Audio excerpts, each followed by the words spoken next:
வணக்கம்.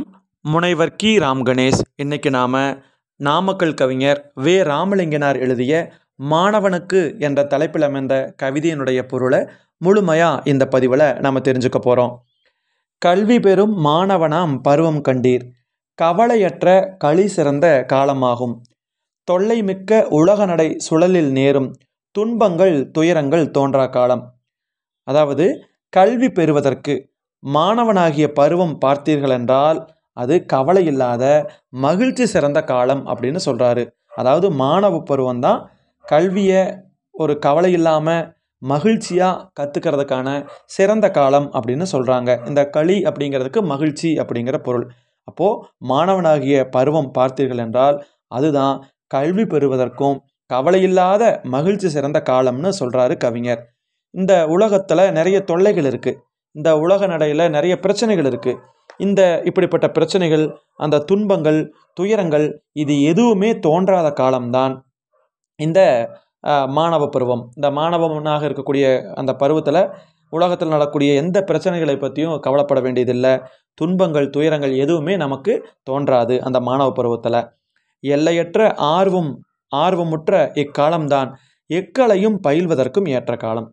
அதாவது எல்லையில்லாத ஆர்வம் இருக்கும் இந்த காலத்தில், இந்த மாணவ பருவத்தில் ஆர்வம் நிறைய இருக்கும். இப்படிப்பட்ட காலத்தில் எந்த கலையையும் எளிதாக நாம் என்ன பண்ணிக்கலாம், கற்றுக்கொள்ளலாம். அப்படி கற்றுக்கொள்வதற்கு ஏற்ற காலம் அப்படிங்கிறது இந்த மாணவனாகிய பருவத்தோடு இருக்கக்கூடிய அந்த காலம்தான், அந்த மாணவ பருவம் தான். அப்படிப்பட்ட இந்த மாணவ பருவத்தை நல்வழியில் பயன்படுத்தும் மாணவர்க்கே. எந்தெந்த மாணவனெல்லாம் நல்ல வழியில் இந்த கல்வியை கற்றுக்கிறானோ அப்படிப்பட்டவனுக்கு நாமகளின் திருவருளின் நலங்கள் கூடும். நாமகள் அப்படின்னா கலைமகள், சரஸ்வதினு சொல்லுவோம் இல்லையா, அந்த சரஸ்வதியுடைய அந்த திருவருள், அதாவது அதனுடைய அருள், நலங்கள் நன்மைகள் எல்லாமே கூடும். அப்போ என்ன சொல்கிறாருன்னா, இதில் மாணவ பருவம் அப்படிங்கிறது கல்வி பெறுவதற்கான பருவம். கவலை இல்லாமல் மகிழ்ச்சியாக வாழக்கூடிய ஒரு காலம். தொல்லை மிக்க இந்த உலகத்தில் வரக்கூடிய துன்பங்கள் துயரங்கள் எதுவும் தோன்றாத காலம் இந்த மாணவ பருவமுடைய காலம்தான். எல்லையில்லாத ஆர்வத்தோட இந்த காலத்தில் எல்லா கலைகளையும் நாம் கற்றுக்கலாம். அப்படி கலைகள் எல்லாம் கற்றுக்கொள்வதற்கு ஏற்ற காலம் இதுதான். இதை நல்ல வழியில் பயன்படுத்தக்கூடிய மாணவர்களுக்கு தான் அந்த கலைமகளினுடைய திருவருளும் நன்மைகளும் கிடைக்கும், வந்து சேரும், கூடும் அப்படின்னு சொல்லி கவிஞர் சொல்கிறாரு. அதுக்கப்புறம் ஆசானை தந்தையென வணங்க வேண்டும், அவர் சொல்லும் அறிவுரைக்கும் இணங்க வேண்டும். ஆசான், அந்த கல்வி கற்றுக் கொடுக்கக்கூடிய அந்த ஆசிரியரை ஒரு அப்பாவை வணங்குற மாதிரி வணங்கணும். அது மட்டும் இல்லாமல் ஆசிரியர் சொல்லக்கூடிய அறிவுரையை கேட்டு நடக்கணும். இணங்குதல் அப்படின்னா கேட்டு நடத்தல்னு அர்த்தம். அதுக்கப்புறம் கூசாமல் தன் கருத்தை கூற வேண்டும். இப்போ ஆசிரியர்கிட்ட ஒரு மாணவனுக்கு ஒரு சந்தேகம் அப்படின்னா, அல்லது ஏதாவது கருத்தை தெரிவிக்கணும்னா கூசாமைனா தயங்காமல் தன்னுடைய கருத்தை மாணவன் என்ன பண்ணணும், ஆசிரியர்கிட்ட சொல்லணும். குற்றமுண்டையில் ஒப்பி மனம் மாற வேண்டும். ஒருவேளை மாணவர்கள் சொல்லக்கூடிய கருத்தில் ஏதாவது தப்பு இருக்குது அப்படின்னு, குற்றம் இருக்குன்னு ஆசிரியர் சொன்னால் மனம் ஒப்பி மனதளவில் அதை ஏற்றுக்கிட்டு மாணவர்கள் என்ன பண்ணணும், மாறிக்கணும். மாசான வார்த்தை ஏதும் ஆசான் மாட்டு, மறந்தேனும் ஒருபோதும் பேசான் என்ற. மாசான அப்படின்னா குற்றமான எந்த வார்த்தையையும் ஆசான் இடத்துல மறந்தும் கூட ஒருபோதும் பேசாதவன் தான் சிறந்த மாணவன். அப்படிங்கிற ஆசாரம் உள்ளவனே, அப்படிப்பட்ட ஒழுக்கம் உள்ளவனே, ஆச்சாரம்னா ஒழுக்கம், அப்படி இருக்கிறவன் தான் நல்ல சீடனாக, அதாவது நல்ல மாணவனாக இருக்க முடியும். அறனெறிந்த நல்வாழ்விற்கு, அறத்தினுடைய வழியில் ஒரு நல்ல வாழ்க்கையை வாழ்வதற்கான அருகனாவான். அருகன் அப்படின்னா துணைவனாக இருப்பான் அப்படின்னு சொல்கிறாங்க. அப்போது ஆசிரியரை தந்தையை போல வணங்கணும், ஆசிரியர் சொல்லக்கூடிய அறிவுரையை கேட்டு நடக்கணும். மாணவனாகிய நம்ம மனசில் என்ன கருத்து இருந்தாலும் தயங்காமல் ஆசிரியர் இடத்துல தெரிவிக்கணும். ஒருவேளை தப்பு இருக்குது அப்படின்னு ஆசிரியர் சொன்னால் அதை ஏற்றுக்கிட்டு மனசு மாறணும். குற்றமான ஒரு வார்த்தையை கூட ஆசான் இடத்துல மறந்தும் கூட பேசிடக்கூடாது. அப்படிப்பட்ட ஒழுக்கமுள்ளவன் தான் நல்ல சீடன். ஒரு அறனறிந்த, அதாவது ஒரு நல்லது இருக்கக்கூடிய அந்த நல்ல நன்மை தரக்கூடிய நல்ல வாழ்விற்கு அவன் தான் துணையாக இருப்பான் அப்படின்னு சொல்கிறாரு கவிஞர். அடுத்து பாருங்க, பட்சிகளின் சிறு குஞ்சு சிறைகில்லாமல் பறக்க வெண்ணி கூட்டை விட்டு பாய்வதை போல் சிற்றை பெற்று கல்வி நலம் சேர்வதற்குள் சிறு வயதில் மாணவர்கள் சிந்திக்காமல். பட்சி அப்படின்னா பறவைகள். அந்த பறவைகளுடைய சிறு குஞ்சு இருக்கும் இல்லையா, அதனுடைய குழந்தைகள். அந்த சிறு குஞ்சு சிறகில்லாத நேரத்தில் கூட்டை விட்டு பறக்கலாமா, அப்படி கூட்டை விட்டு பறக்க நினச்சா சிறகு இல்லாத பறவை என்ன ஆகும்? கீழே விழுந்து அதுக்கு ஆபத்து வரும். அந்த மாதிரி சிட்சை பெற்று, சிட்சை அப்படின்னா பயிற்சி, பயிற்சி பெற்று கல்வி நலம் சேர்வதற்குள் அந்த கல்வி நலம் அப்படிங்கிறது பயிற்சியால் தான் நமக்கு கிடைக்கும். அப்படி அந்த நலம் நமக்கு கிடைக்கிறதுக்குள்ள அந்த சின்ன வயசில் மாணவர்கள் சிந்திக்காமல் என்ன பண்ணுறாங்க? கட்சி கட்டக்கூடிய அரசியலினுடைய விவகாரத்தில் கலந்து கொள்ளக்கூடாது. கூட்டம் சேர்த்துக்கிட்டு அந்த அரசியல் இருக்கும் இல்லையா, அந்த விவகாரத்துல எல்லாம் கலந்து கொள்ளக்கூடாது. மாணவ பருவம் இதற்கு ஏற்ற பருவம் அல்ல. படித்து முடிச்சுட்டு நம்ம அரசியலுக்கு போகலாம், தப்பு இல்லை. ஆனால் படிக்கக்கூடிய காலகட்டத்தில் அரசியல் நமக்கு தேவையில்லை அப்படின்னு யார் நமக்கு சொல்லுவா? கண்டிப்பாக பட்சமுடன், கண்டிப்பாக அதே நேரத்தில் பட்சத்தோட, பட்சம் அப்படின்னா அன்போட அதை தடுக்கும் ஆசான்மார். அன்போட ஆசிரியர் என்ன பண்ணுவார்? இந்த மாதிரி அரசியல் விவகாரத்துல எல்லாம் போகக்கூடாதுன்னு கண்டிப்பாகவும் சொல்லுவார், அன்பாகவும் சொல்லுவார். அப்படிப்பட்ட ஆசான்மாரை, அப்படிப்பட்ட ஆசிரியரை பரிகசிப்போர், ஏளனமாக பேசக்கூடிய அந்த மாணவர்கள் சிறகில்லா பறவை குஞ்சு. அந்த சிறகில்லாத பறவை குஞ்சு எப்படி பறக்க முயற்சி பண்ணி கீழே விழுந்து ஆபத்து ஏற்படுமோ, அந்த மாதிரி ஆசிரியரை ஏளனம் செய்யக்கூடிய அந்த மாணவன் அந்த சிறகில்லாத பறவை குஞ்சுக்கு சமமானவர்கள் அப்படின்னு சொல்கிறாரு. அப்போ இந்த இடத்துல பறவை அப்படிங்கிறது ஆசிரியர், அந்த பறவையினுடைய சிறு குஞ்சு அப்படிங்கிறது மாணவர்கள். அப்போ மாணவர்கள் அந்த கல்வி கற்று ஆசிரியர் சொல் பேச்சை கேட்டு நடக்கணும். அரசியல் விவகாரத்தில் தலையிடக்கூடாது. ஆசிரியர்கள் கண்டிப்பாக அன்போட சொல்லக்கூடியதை அதை கேட்கணும். அப்போது அதை கேட்காம ஆசிரியரையே ஏளனமாக இளக்காரமாக பேசக்கூடிய அந்த மாணவன் அந்த அந்த சிறகில்லாத அந்த பறவை குஞ்சு கீழே விழுந்து ஆபத்தில் மாற்ற மாதிரி தான் ஆகும் அப்படின்னு கவிஞர் சொல்கிறாரு. அடுத்து பாருங்களேன், குருபக்தி இல்லாத காரணம்தான் குழப்பங்கள் பள்ளிகளில் குமரக்கொண்டோம்.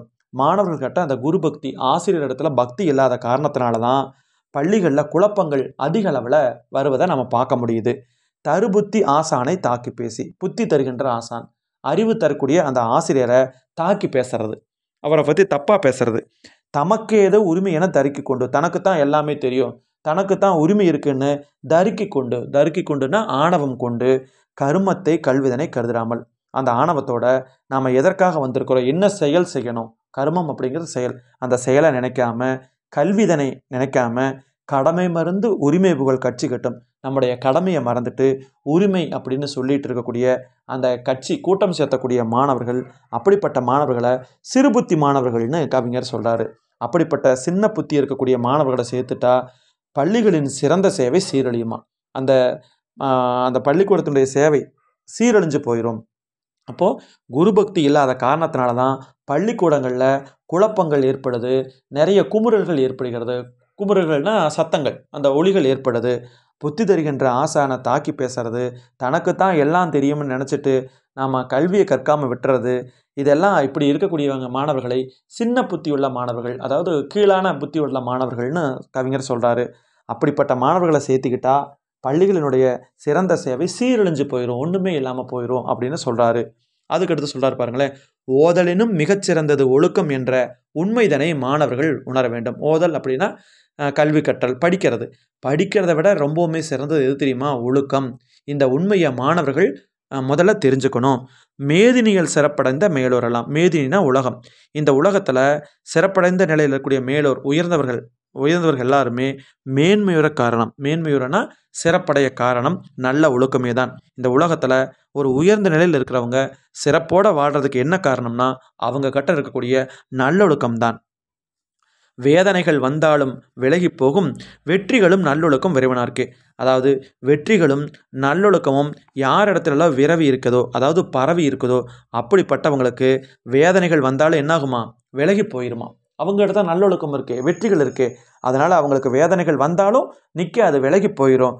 ஆதலினால் மாணவர் நல்லொழுக்கம் தன்னை ஆருயிர் போல் கருதி அதை காக்க வேண்டும். அதனால் மாணவர்கள் அந்த நல்ல ஒழுக்கத்தை, உயிர் போனால் வருமா, அந்த அருமையான உயிர், அந்த உயிரை எப்படி பாதுகாப்போமோ அந்த மாதிரி மாணவர்கள் ஒழுக்கத்தை காப்பாற்றி வச்சுக்கணும். அப்போது ஒழுக்கம்தான் படிக்கிறத விட சிறப்பு, அதை மாணவர்கள் உணரணும். இந்த உலகத்தில் எல்லாரும் சிறப்போடு வாழ்கிறதுக்கு காரணம் நல்ல ஒழுக்கம்தான்.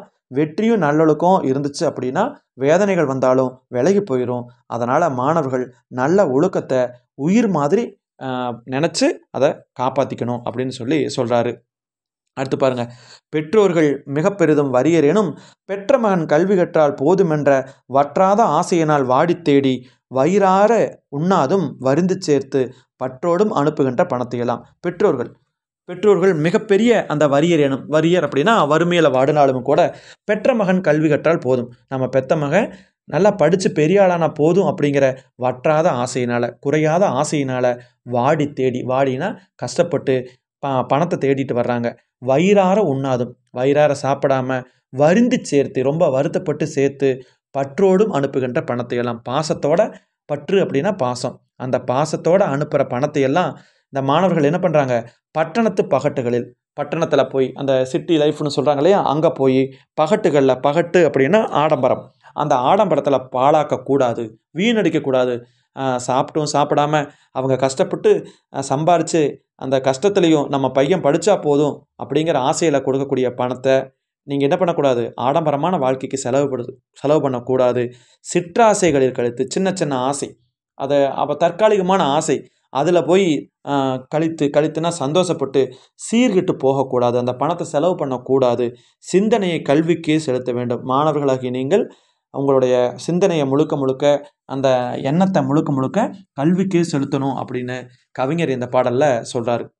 அதாவது பெற்றவங்க வறுமை வயப்பட்டாலும் நாம் பெற்ற மகன் படித்தா போதும் அப்படிங்கிற குறையாத ஆசையினால் கஷ்டப்பட்டு வயிறார சாப்பிடாம வருத்தப்பட்டு சேர்த்து பாசத்தோடு அனுப்பக்கூடிய பணத்தை அந்த ஆடம்பர வாழ்க்கையில், பட்டணத்து வாழ்க்கையில் சீரழிக்காமல், சின்ன சின்ன ஆசைகளில் சீரழிக்காமல் நம்ம என்ன பண்ணணும், அந்த பணத்தை நம்ம அப்பா அம்மா கஷ்டப்பட்டு சம்பாரித்து கொடுத்துருக்காங்க, இதை வச்சு நம்ம நல்லா படிக்கணும் அப்படிங்கிற சிந்தனையை மாணவர்கள் நினச்சி அந்த சிந்தனையோட கல்வியை பயன்படுத்திக்கணும் அப்படின்னு சொல்லி கவிஞர் இந்த பாடலில் சொல்லியிருக்கிறார். மிக்க நன்றி.